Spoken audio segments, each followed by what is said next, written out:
ઓમ શ્રી ગણેશાય નમઃ. જય શ્રી કૃષ્ણ મિત્રો.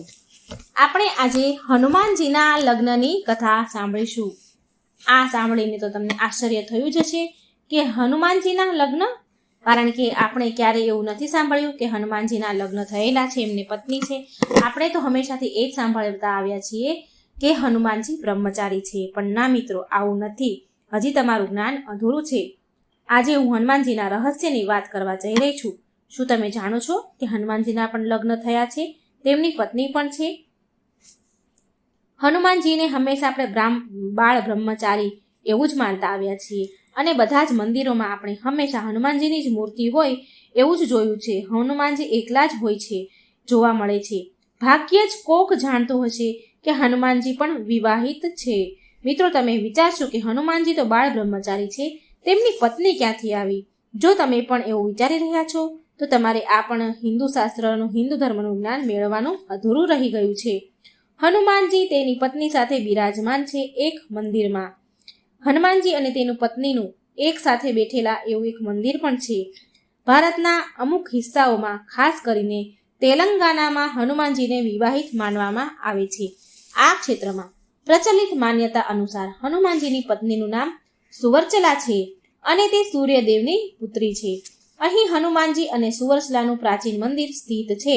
આના સિવાય પરાશય સંહિતામાં પણ હનુમાનજી અને સુવર્ચલાની કથા છે. મિત્રો, તો જાણીએ હનુમાનજીના લગ્નની કથા. હનુમાનજી અને તેમની પત્ની સુવર્ચલાનું મંદિર તેલંગાના ખમ્મમ જિલ્લામાં છે. આ મંદિર એક પ્રાચીન મંદિર છે. અહીં હનુમાનજી અને તેમની પત્ની સુવર્ચલા એક સાથે બિરાજમાન છે. અને અહીં મંદિરની માન્યતા છે કે અહીં જે પણ હનુમાનજી અને તેમની પત્નીના એક સાથે દર્શન કરે છે તે ભક્તોના લગ્ન જીવનની બધી જ પરેશાનીઓ, મુશ્કેલીઓ દૂર થઈ જાય છે અને પતિ પત્ની વચ્ચે પ્રેમ વધે છે. ખમ્મમ જિલ્લા હૈદરાબાદથી લગભગ 200 કિલોમીટરની દૂરી પર સ્થિત છે અને અહીં હૈદરાબાદથી આવવા જવા માટે ઉચિત સાધન મળે છે અને હૈદરાબાદ જવા માટે બસ, ટ્રેન અને પ્લેનની સુવિધા પણ સરળતાથી મળી જાય છે. હનુમાનજીના લગ્ન સંબંધિત પૌરાણિક કથા. તેલંગાના ખમ્મમ જિલ્લાના પ્રચલિત માન્યતાનો આધાર પરાશય સંહિતા પર છે. પરાશય સંહિતામાં કહેવામાં આવ્યું છે કે હનુમાનજી વિવાહિત છે. તેમના લગ્ન સૂર્યદેવની પુત્રી સુવર્ચલા સાથે થયા છે. કથા અનુસાર હનુમાનજીએ સૂર્યદેવને તેમના ગુરુ બનાવ્યા હતા. સૂર્યદેવ પાસે 9 દિવ્ય વિદ્યા હતી અને આ બધી જ વિદ્યાનું જ્ઞાન બજરંગબલી હનુમાનજીને પ્રાપ્ત કરવું હતું. એ જ્ઞાન મેળવવા માંગતા હતા અને હનુમાનજીએ સૂર્યદેવને ગુરુ બનાવ્યા અને સૂર્યદેવે 9 વિદ્યામાંથી 5 વિદ્યાનું જ્ઞાન તો હનુમાનજીને આપી દીધું. પણ હવે બચેલી 4 વિદ્યાનું જ્ઞાન આપવા માટે સૂર્યદેવની સામે એક સમસ્યા ઊભી થઈ ગઈ. એ કઈ? તો કે જે 4 વિદ્યા બચી હતી તે વિદ્યાનું જ્ઞાન નિયમ પ્રમાણે એ જ શિષ્યને આપવામાં આવે છે જેના લગ્ન થઈ ગયા હોય. હવે હનુમાનજી તો બાળ બ્રહ્મચારી હતા અને આ કારણે સૂર્યનારાયણ બાકીની 4 વિદ્યાનું જ્ઞાન આપવા માટે અસમર્થ થઈ ગયા. આ સમસ્યાનું નિરાકરણ કરવા માટે સૂર્યદેવે હનુમાનજીને લગ્ન કરવાનું કહ્યું. લગ્ન કરવાની વાત કરી. પહેલા તો સૂર્યદેવની વાત સાંભળીને હનુમાનજી રાજી થયા નહીં, પણ તેમને બાકીની 4 વિદ્યાનું જ્ઞાન મેળવવું હતું. આ કારણે અંતે હનુમાનજીએ લગ્ન માટે હા કહી દીધી. જ્યારે હનુમાનજી લગ્ન માટે માની ગયા એટલે તેમના માટે યોગ્ય પત્ની શોધ શરૂ કરવામાં આવી. યોગ્ય પત્ની હનુમાનજી માટે મળે એ તલાશ શરૂ કરવામાં આવી અને તલાશ પૂરી થઈ સૂર્યદેવની પુત્રી સુવર્ચલા પર. સૂર્યદેવ હનુમાનજીને કહ્યું કે સુવર્ચલા પરમ તપસ્વી અને તેજસ્વી છે અને તેનું તેજ હનુમાનજી તમે જ સહન કરી શકશો. સુવર્ચલા સાથે લગ્ન કરીને તમે એ યોગ્ય બની જશો જેનાથી તમે 4 વિદ્યાનું જ્ઞાન પ્રાપ્ત કરી શકશો. સૂર્યદેવે પણ કહ્યું કે સુવર્ચલા સાથે લગ્ન કર્યા પછી પણ તમે સદાય બાળ બ્રહ્મચારી જ રહેશો, કેમ કે લગ્ન પછી તરત જ સુવર્ચલા તપસ્યામાં લીન થઈ જશે. આ બધું સાંભળીને હનુમાનજી માની ગયા અને સૂર્યદેવે તેમની પુત્રી સુવર્ચલા અને હનુમાનજીના લગ્ન કરાવી દીધા. લગ્ન બાદ સુવર્ચલા તપસ્યામાં લીન થઈ ગયા. પછી હનુમાનજી તેમના ગુરુ સૂર્યદેવ પાસેથી બાકીની 4 વિદ્યાનું જ્ઞાન પણ તેમણે પ્રાપ્ત કરી લીધું અને મિત્રો લગ્ન પછી પણ હનુમાનજી બ્રહ્મચારી જ બન્યા રહ્યા. મિત્રો હું ઉમ્મીદ કરું છું કે આ રહસ્યની વાર્તા તમને ગમી હશે. બોલો હનુમાનજીની જય. હનુમાનજી અને શનિદેવની આજે પવિત્ર કથા આપણે સાંભળીશું. બોલો શ્રી રામની જય. રામ ભક્ત હનુમાનની જય. આ એક સમયની વાત છે. રાવણે જ્યારે સીતાહરણ કર્યું હતું તો વાનર સેનાની સહાયતાથી જ્યારે શ્રી રામ ભગવાને સાગર પર બંધ બનાવ્યો ત્યારે તે બંધની સુરક્ષા માટેની જવાબદારી ભગવાન શ્રી રામે હનુમાનજીને સોંપી હતી. સવારનો સમય હતો. સમુદ્ર કિનારે હનુમાનજી શ્રી રામ નામના ધ્યાનમાં ડૂબી ગયા હતા. તે સમયે હનુમાનજીના તનમનનું તેમને હોશ ન હતું. સમુદ્રની લહેરોનો જોરનો અવાજ પણ તેમને સંભળાઈ રહ્યો નહોતો. હંમેશાની જેમ શનિદેવ ભ્રમણ કરવા નીકળ્યા તો સાગર ઉપર બનેલા તે સેતુ પર તેની નજર પડી. જ્યારે હનુમાનજી ધ્યાનમાં મગ્ન હતા તો શનિદેવ ફરતા ફરતા તે સેતુની નજીક આવી ગયા અને સૂર્યપુત્ર શનિદેવ પણ હનુમાનજીથી થોડે જ દૂર વિચરણ કરી રહ્યા હતા. શનિદેવ વારંવાર એવો વિચાર કરી રહ્યા હતા કે કોને તેનો શિકાર બનાવું, પણ તેમને દૂર સુધી કોઈ દેખાઈ રહ્યું ન હતું. હવે શનિદેવની તેજ નજર ભીની જે જગ્યા સમુદ્રનો તટ હતો જ્યાં પડી ત્યાં ભીની જગ્યા હતી, સુકાઈ જતી હતી. જ્યાં તેમની નજર પડે ત્યાં ભીની જગ્યા સુકાઈ જતી હતી અને તેનાથી શનિદેવનો અહમ વધારે ને વધારે વધતો ગયો. શનિદેવની નજર આંખો બંધ કરેલા હનુમાનજી પર પડી તો શનિદેવે મનમાં બોલ્યા કે મળી ગયો શિકાર. હા, તે વાનર તો છે પણ જીવિત તો છે જ. શનિદેવ હસતા શનિદેવ હનુમાનજી તરફ ચાલવા લાગ્યા અને શનિદેવ દૂરથી જ બોલ્યા કે અરે આ તો વાનર છે, જલ્દીથી તારી આંખો ખોલ. અરે વાનર, તારી આંખો ખોલ. જો હું તારી સુખ શાંતિને નષ્ટ કરવા આવ્યો છું. હું સૂર્યપુત્ર શનિ છું. આ સૃષ્ટિમાં એવું કોઈ નથી જે મારો સામનો કરી શકે. શનિદેવ એવું વિચારતા હતા કે હનુમાનજી તેનું નામ સાંભળતા જ પગથી માથા સુધી કાંપવા ધ્રુજવા લાગશે, તેના ચરણોમાં પડી જશે, તેની સામે કરગરીને તેના પ્રાણોની ભીખ માંગશે. શનિદેવ આવું વિચારતા હતા, પરંતુ એવું કંઈ પણ થયું નહીં. હનુમાનજી શાંત ભાવથી તેમની રામ નામની ભક્તિમાં લીન રહ્યા. અંતે છેલ્લે શનિદેવે તેમને ચુનૌતી આપી કે પોતાની કહેલી વાત પર હનુમાનજી પર કોઈ અસર થયો નહીં. આ જોઈ શનિદેવ ક્રોધે ભરાયા અને હનુમાનજીનું ધ્યાન ભંગ કરવાની કોશિશ કરવા લાગ્યા. હજી પણ હનુમાનજી પર તેનો કોઈ પ્રભાવ ન પડ્યો. આ જોઈને શનિદેવનો ક્રોધ 7મા આસમાન પર પહોંચ્યો. હનુમાનજીએ ધીરે આંખો ખોલી ક્રોધથી કાળા પડતા શનિદેવને જોયા. હનુમાનજી તેમના ચહેરા પર દયાભાવ લાવતા તેમને પૂછ્યું કે મહારાજ, તમે કોણ છો અને આ તપતા સેતુ પર તમે શું કરી રહ્યા છો? કહો, હું તમારી કોઈ સેવા કરી શકું છું? હનુમાનજીની વાત સાંભળીને શનિદેવ ગુસ્સેથી લાલ પીળા થઈ ગયા અને બોલ્યા કે એ મૂર્ખ વાનર, હું ત્રણેય લોકોને ભયભીત કરવા વાળો શનિ છું. જેની પણ રાશિ પર મારા પગ પડે તે પછી તે દેવ હોય કે રાક્ષસ હોય, ઇન્દ્ર હોય કે કુબેર હોય, બધા જ ધરાશાયી થઈ જાય છે. અને આજે હું તારી રાશિ પર આવી રહ્યો છું. જો તારામાં સાહસ હોય તો મને રોકીને બતાવ. આ સાંભળી હનુમાનજી હસીને બોલ્યા કે તમારા નાક પર તો ક્રોધ જલ્દી આવી જાય છે મહારાજ. હું એક વૃદ્ધ ગરડો વાનર અને તમે યુવાન સૂર્યપુત્ર. હું શું ખાઈને તમને રોકીશ? હું શું કામ તમને રોકું?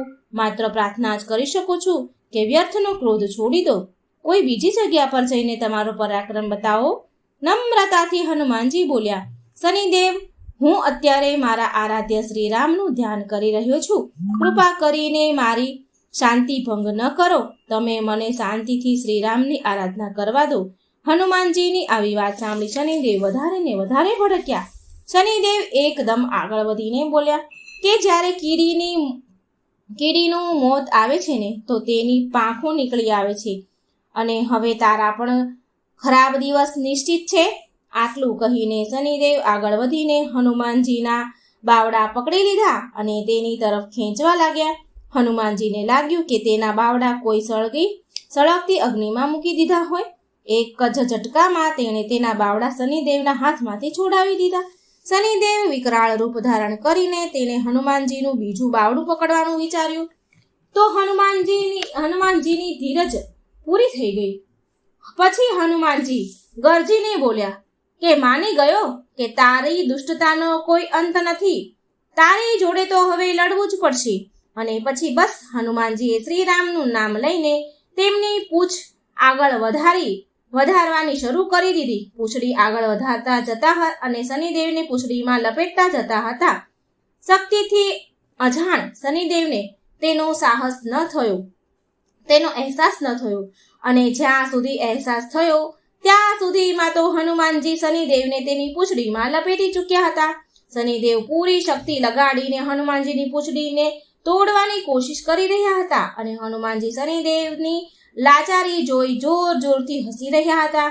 શનિદેવની અક્કડ હજી સુધી ગઈ ન હતી અને શનિદેવ બૂમો પાડીને બોલ્યા કે તું તો શું, તારા શ્રી રામ પણ મારું કંઈ બગાડી નહીં શકે.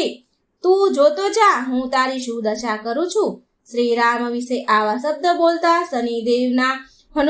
શનિદેવ પર હનુમાનજી વધારે કઠોર બની ગયા. હનુમાનજીએ ઉછળીને સમુદ્રના તટ પર દોડવાનું શરૂ કરી દીધું. હનુમાનજીની લાંબી પૂંછડી કેટલી પથ્થરોની શિલાઓને ટકરાવીને જઈ રહી હતી. ઘણીવાર કાંટાવાળી ઝાડીઓમાં ભટકાઈ જતા હતા.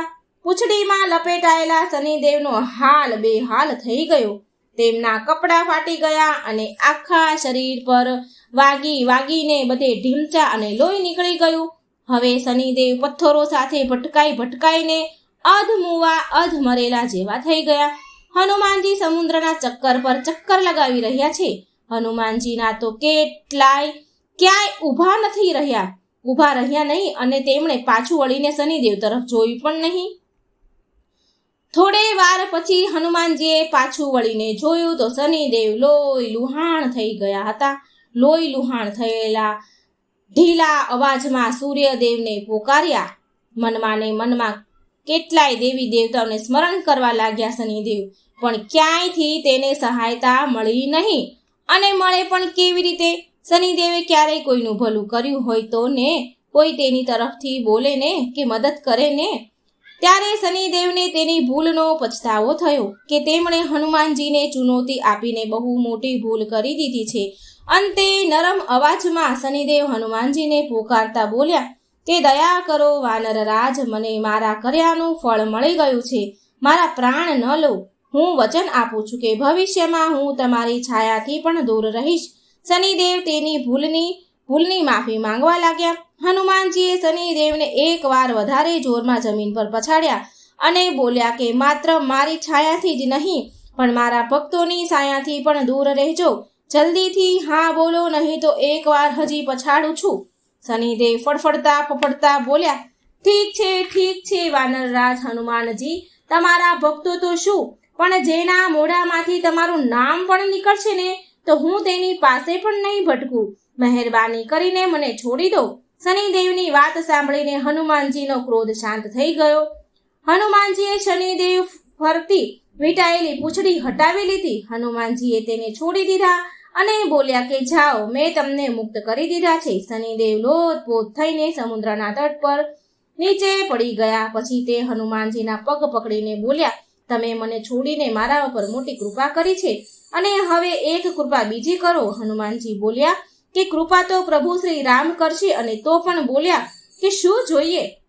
શ્રી રામની ભક્તિને છોડીને જે માંગશો તે બધું જ આપીશ. શનિદેવ નરમ અવાજમાં બોલ્યા કે શરીર પર લાગવા માટે બહુ બધું લાગ્યું છે તો એના માટે થોડું તેલ આપી દો એટલે મારા ઘા રૂજાઈ શકે.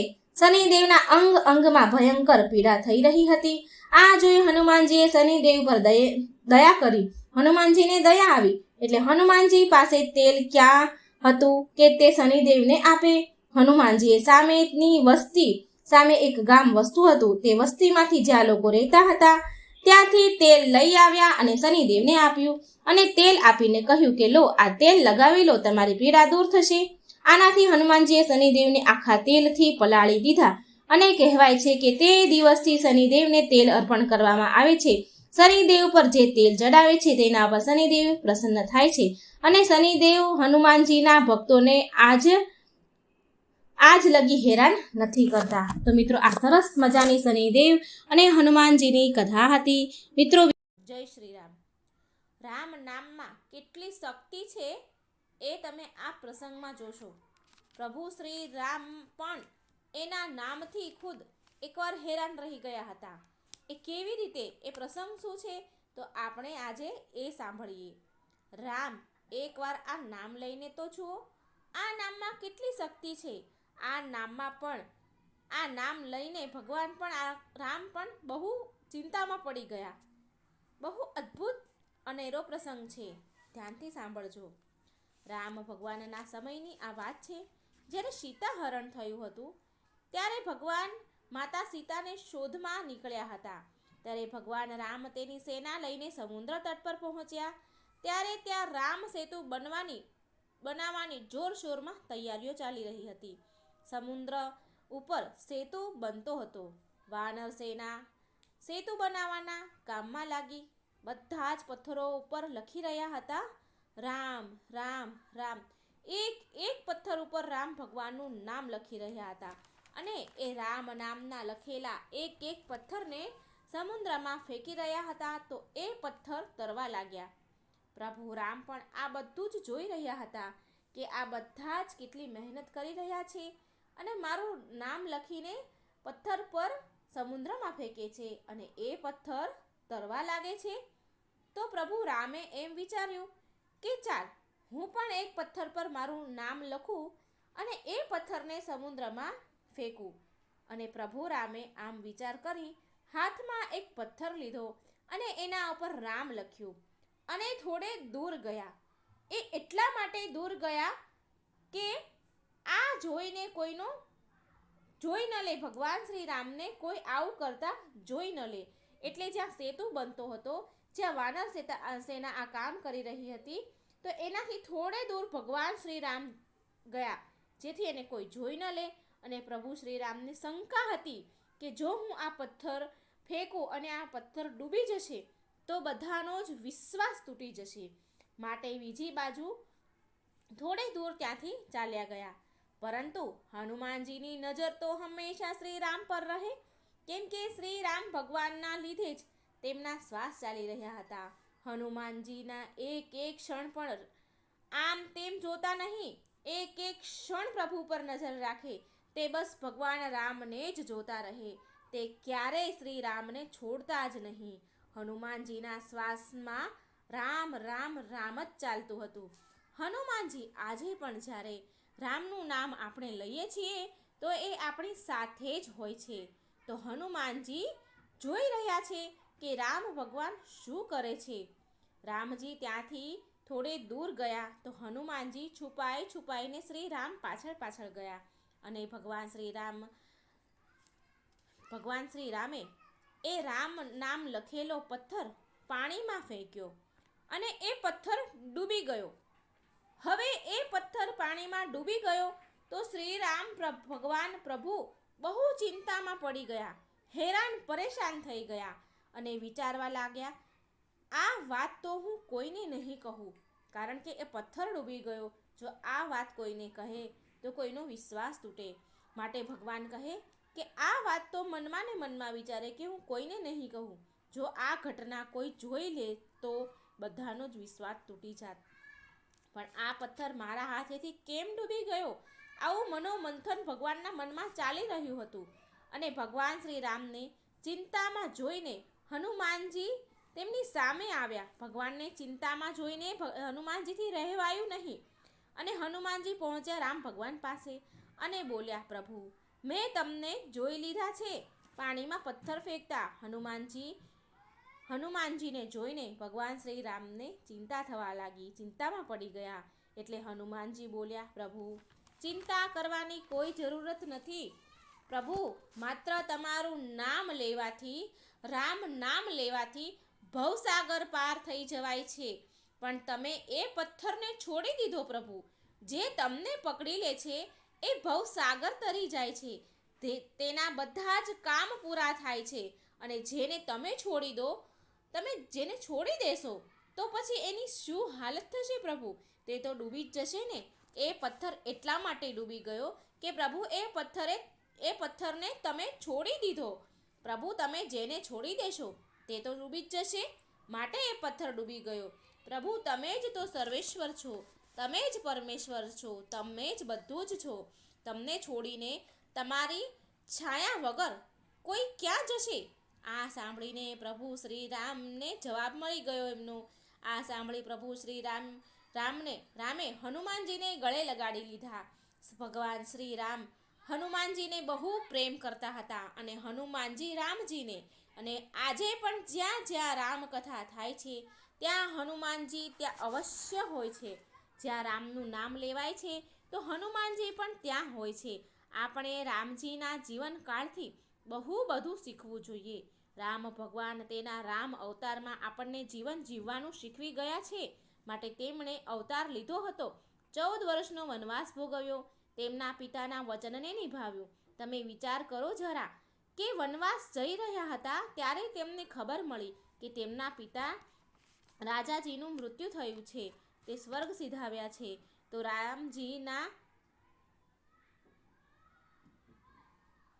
રામજીએ તેમના પિતાજીનું વચન નિભાવવા માટે એ પાછા અયોધ્યા આવ્યા. એમને એમનું વચન નિભાવ્યું. માટે જ તો ભગવાન શ્રી રામને મર્યાદા પુરુષોત્તમ રામ કહેવાય છે. શ્રી રામજીએ આખું એ જીવન મર્યાદામાં વિતાવ્યું. જો ભગવાન એવું ઈચ્છત તો પણ એ પલવારમાં રાવણનો વધ કરી શકે એમ હતા. ભગવાનની ઈચ્છા હોત તો એ શું ન કરી શકે, પણ આવું કર્યું નહીં તેમણે. કેમ કે તે મર્યાદામાં રહીને આપણને શીખવવા માંગતા હતા, આપણને શિક્ષા આપવા માંગતા હતા. ભગવાન ઈચ્છતા હતા કે આપણે શીખીએ આ બધી વાતો, આ શિક્ષા. જ્યારે તે વનવાસમાં હતા ત્યારે તેમણે બહુ બધા રાક્ષસોનો વધ કર્યો હતો, પણ તે રાક્ષસ ન હતા, એ દુઃખ હતા. વારંવાર દુઃખોનો અંત કર્યો તેમણે, દુઃખોનો સામનો કર્યો અને લડ્યા. ભગવાન હોવા છતાં પણ લડ્યા. માટે આપણે આપણા દુઃખોનો અંત આપણે જ કરવો પડે. આ પ્રભુ શ્રી રામ શીખવે છે. ભગવાન શ્રી રામના જીવનથી આપણે બહુ બધું શીખીએ છીએ. આપણે તો 14 દિવસમાં હારી જઈએ છીએ. પ્રભુ શ્રી રામ જગતના પાલનહાર થઈને પણ 14 વર્ષનો વનવાસ તેમણે કાપ્યો હતો. પ્રભુ રામે શીખવાડ્યું કે આપણે મર્યાદામાં રહીને પણ યુદ્ધ જીતી શકીએ છીએ. આજકાલ આપણે બહાના શોધીએ છીએ કે મારી પાસે આ નથી માટે હું હારી ગયો, મારી પાસે પેલું નથી માટે હું હારી ગયો, મારી પાસે વસ્તુઓ નથી માટે હું કંઈ કરી નથી શકતો. પણ પ્રભુ શ્રી રામ શીખવે છે કે તમે આગળ તો વધો તો સાધન તેની જાતે તૈયાર થશે, વ્યવસ્થા તેની જાતે ઊભી થશે. શ્રી રામ ભગવાન તેના ભાઈ લક્ષ્મણ સાથે એકલા જ ચાલી રહ્યા હતા.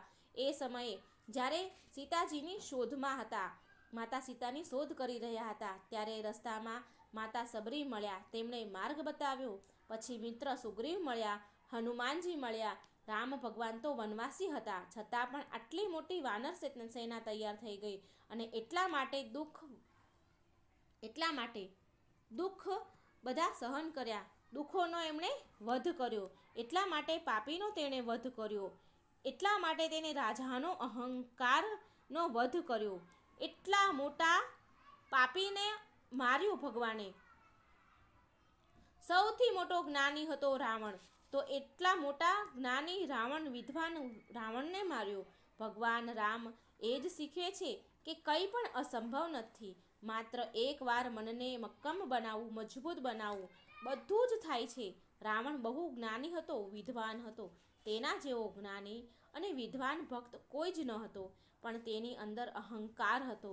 ભગવાન રામ આ ઉપરથી એ શીખવી ગયા કે તમે કેટલા પણ જ્ઞાની થઈ જાઓ, કેટલાય મોટા વિદ્વાન બની જાઓ, પણ માત્ર જ્ઞાન મેળવવાથી કંઈ નથી થતું, વિદ્વાન થવાથી કંઈ જ નથી થતું. આપણે બહુ બધા પુસ્તકો વાંચી લઈએ, બહુ બધા શાસ્ત્ર વાંચી લઈએ, અને છતાં પણ આપણા સ્વભાવમાં પરિવર્તન ન આવે તો આપણે ક્ષમાને લાયક નથી. આપણે રોજ પૂજા પાઠ કરીએ છીએ, ભગવાનનું નામ જપીએ છીએ. જો તમે સાચી રીતે ભગવાનને પ્રેમ કરો છો તો તમારા સ્વભાવમાં પરિવર્તન લાવો. ભગવાન એવું ઈચ્છે છે કે આપણા સ્વભાવમાં હોવું જોઈએ, આપણી ભક્તિ આપણા સ્વભાવમાં જ હોવી જોઈએ. ક્યારેય હિંમત ન હારો. પ્રભુ શ્રી રામ આવું કહે છે કે અસંભવને પણ સંભવ કરી શકાય છે, માત્ર દ્રઢ વિશ્વાસ અને હિંમત હોવી જોઈએ. માટે આપણે સદીઓથી એક વાક્ય બોલીએ છીએ કે રામ ભરોસે ચાલે છે. પણ આવું કેમ? કેમ કહીએ છીએ? કેમ કે રામ પરનો જ આ વિશ્વાસ છે.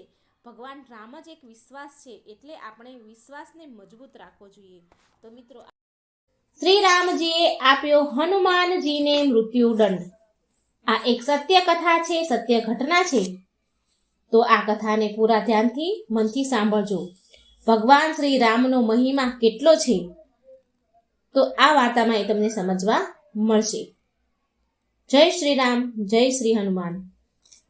સદીઓ પહેલાની વાત છે. સમસ્ત શ્રેષ્ઠ ગણ અને ઋષિ મુનિઓ માટે એક સભાનું આયોજન થયું હતું. તે સભામાં મહર્ષિ વશિષ્ઠ, મહર્ષિ વિશ્વામિત્ર અને નારદજી જેવા મહાન વિદ્વાનોનો સમાવેશ હતો. આ બધા જ આપસમાં, આ બધા વિદ્વાનો અંદરો અંદર એક વાતની ચર્ચા કરી રહ્યા હતા કે ભગવાન રામનું નામ તો સ્વયં ભગવાન રામના અસ્તિત્વ કરતાં પણ મોટું છે. અને આ સભામાં રામજીના પરમ ભક્ત હનુમાનજી પણ ઉપસ્થિત હતા. અને હનુમાનજી આ બધાની જ વાતો બહુ ધ્યાનથી, શાંતિથી સાંભળી રહ્યા હતા. તેવામાં નારદજીનું ધ્યાન પડ્યું હનુમાનજી પર, અને તેને ધ્યાનથી જોઈને મનમાં ને મનમાં કંઈક વિચારી રહ્યા હતા. નારદજી મનમાં વિચાર કરે છે કે રામનું નામ તો સ્વયં રામ ભગવાન કરતા, એનું અસ્તિત્વ કરતાં પણ મોટું છે, અને આ વાતને તો હું સાબિત કરીને જ રહીશ. અને તે હનુમાનજી તરફ જોઈને મનમાં એક યોજના બનાવે છે. અને એટલામાં સભા પૂરી થાય છે. થોડી વાર સભા પૂરી થયા એટલે ત્યાંથી બધા જવા માટે પોતપોતાના સ્થાનેથી ઊભા થયા. એટલે હનુમાનજી બધાને 2 હાથ જોડીને અભિનંદન કરે છે, અને તે પણ તેના સ્થાન પરથી ઊભા થઈ ગયા. એટલે નારદજી હનુમાનજી પાસે આવીને અને તેમની પાસે આવીને કહે છે, નારાયણ નારાયણ. શું વાત છે હનુમાનજી, તમે બધા જ ઋષિગણોને કેટલો સત્કાર આપો છો, કેટલો આદર સત્કાર કરો છો. હવે સભા જેવી સમાપ્ત થઈ, તમે તેવા જ ઊભા થઈ ગયા અને બધા જ ઋષિગણોને અભિનંદન કરવા માટે ઊભા થયા. પણ તમને શું એક વાત અટપટી અને અજીબ નથી લાગતી? એટલે હનુમાનજી નારદજીને કહે છે, કઈ વાત દેવર્ષિ નારદ? તમે સ્પષ્ટ શબ્દોમાં મને કહો, તમે કહેવા શું માંગો છો? એટલે નારદ મુનિ બોલ્યા, ઋષિ વિશ્વામિત્ર તો એક રાજા છે, અને રાજાનું ઋષિના રૂપમાં અભિનંદન કેવું?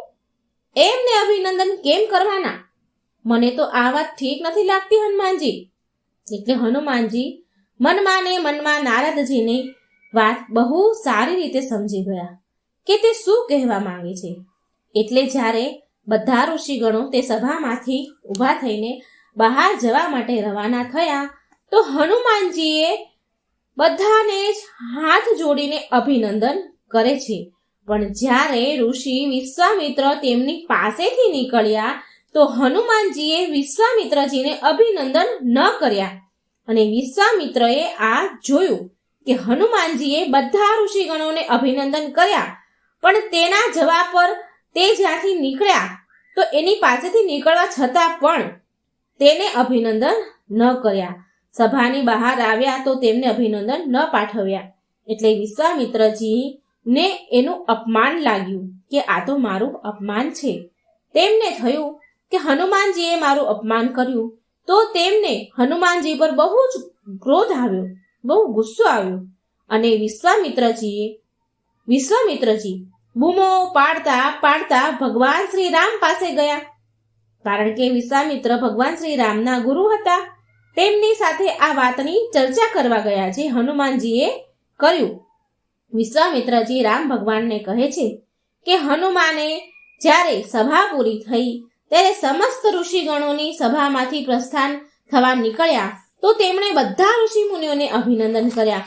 અને જ્યારે હું ત્યાંથી નીકળ્યો, એની બાજુમાંથી નીકળ્યો, તો મને અભિનંદન, મને પ્રણામ ન કર્યા. હનુમાનજીએ જાણી જોઈને મને નજર અંદાજ કરી દીધો છે. તો આ વાતનો દંડ તો હનુમાનજીને મળવો જ જોઈએ. હવે ઋષિ વિશ્વામિત્ર ભગવાન રામના ગુરુ હતા, અને આ બાજુ હનુમાનજી તેમના પ્રિય ભક્ત હતા. આ બંને તેમના માટે બહુ જ મહત્વપૂર્ણ હતા. પણ આ સંસારમાં તો ગુરુનું સ્થાન બધા કરતા ઊંચું હોય છે. માટે રામ ભગવાન વિશ્વામિત્રના શબ્દોની અવગણના ન કરી શકે. રામ ભગવાન તો મૂંઝવણમાં પડી ગયા. તે આ વિશે ઘણો વિચાર કરે છે અને પછી સમજીને વિચારે છે. રામ ભગવાન વિશ્વામિત્રને કહે છે કે હે ગુરુદેવ, તમે જે કહો મને એ હું હનુમાનને મૃત્યુદંડ આપવા તૈયાર છું. હનુમાનનું તમારું અપમાન કરવા બદલ તેને હું શું દંડ આપું? રામ ભગવાનની વાત સાંભળીને તે હજી પણ ઘણા ક્રોધમાં હતા. લાલ પીળા થઈ રહ્યા હતા વિશ્વામિત્ર અને જોર જોરથી બૂમો પાડે છે અને સમસ્ત રામ ભગવાનની સભામાં બેઠા હોય છે તે બધા તો વિશ્વામિત્રના આવા જોરથી અવાજથી બધા જ ધ્રુજવા લાગ્યા, થર થર થર કાંપવા લાગ્યા. અને વિશ્વામિત્ર બહુ ઊંચા અવાજે બોલ્યા કે હનુમાનને મૃત્યુદંડ આપવામાં આવે અને હનુમાનને મૃત્યુદંડ તમારે તમારા હાથેથી જ આપવામાં આવે અને આ જ તેની સજા છે. વિશ્વામિત્રજીએ તો આવો આદેશ આપી દીધો શ્રી રામ ભગવાનને. ગુરુદેવની આ વાત સાંભળી ભગવાન રામ બહુ આશ્ચર્યચકિત થઈ ગયા. હનુમાનજી તેમના પ્રિય ભક્ત હોવા છતાં પણ ગુરુ વિશ્વામિત્રની વાતનું સમર્થન કરતા, તેમની આજ્ઞા સ્વીકારતા મજબૂર થઈને કહે છે કે હનુમાને તમારું આવું વર્તન કર્યું છે. આવું વર્તન મારા ગુરુ વિશ્વામિત્રનું અપમાન થયું છે તે ક્ષમા યોગ્ય નથી, માફ કરવા લાયક નથી. તો તેમને મૃત્યુદંડ હું જરૂર આપીશ. એટલે હનુમાનજી હાથ જોડીને બોલ્યા, જેવી તમારી ઈચ્છા પ્રભુ. તમારા હાથે મૃત્યુ મળવું એ તો મારા માટે સૌભાગ્યની વાત છે. શ્રી રામ તેમના ગુરુદેવની વાત માની હનુમાનજીને મૃત્યુદંડ આપવા માટે તૈયાર થઈ જાય છે. અને હનુમાનજી તો મૂંઝવણમાં પડી ગયા કે તે થોડા દુઃખી પણ હતા. અને એટલા માટે તે જ સમયે નારદજી હનુમાનજી પાસે આવે છે અને હનુમાનજીને કહે છે, નારાયણ નારાયણ. રામ ભક્ત હનુમાન, મારી એક વાત માનો તમે. રામ નામમાં લીન થઈ જાઓ. તમે રામ નામના જપ કરવા લાગો અને રામ નામમાં લીન થઈ જાઓ. આવું કરવાથી બની શકે કે જે વિકટ પરિસ્થિતિ ઊભી થઈ છે તેમાં કંઈક પરિવર્તન આવી જાય. માટે તમે રામ નામના જાપ કરવા લાગો, રામ નામમાં લીન થઈ જાઓ. નારદજીની વાત હનુમાનજીએ માની લીધી અને તે સીધા એક જંગલમાં ચાલ્યા ગયા. જંગલમાં એક ઘટાદાર વૃક્ષ નીચે બેસીને રામ નામના જાપ કરવા લાગ્યા. જય શ્રી રામ, જય શ્રી રામ, જય શ્રી રામ. હનુમાનજી રામ ભગવાનના નામમાં લીન થઈ ગયા અને આ તરફ હનુમાનજીને મૃત્યુ દંડ આપવા માટે શ્રી રામ ત્યાં આવી પહોંચ્યા. જે જંગલમાં હનુમાનજી રામ નામમાં વિલીન થયા હતા ત્યાં હનુમાનજીને રામ નામના જાપ કરતા શ્રી રામ જોવે છે અને મનમાં બોલે છે કે વિધિનું વિધાન પણ કેટલું અજીબ છે.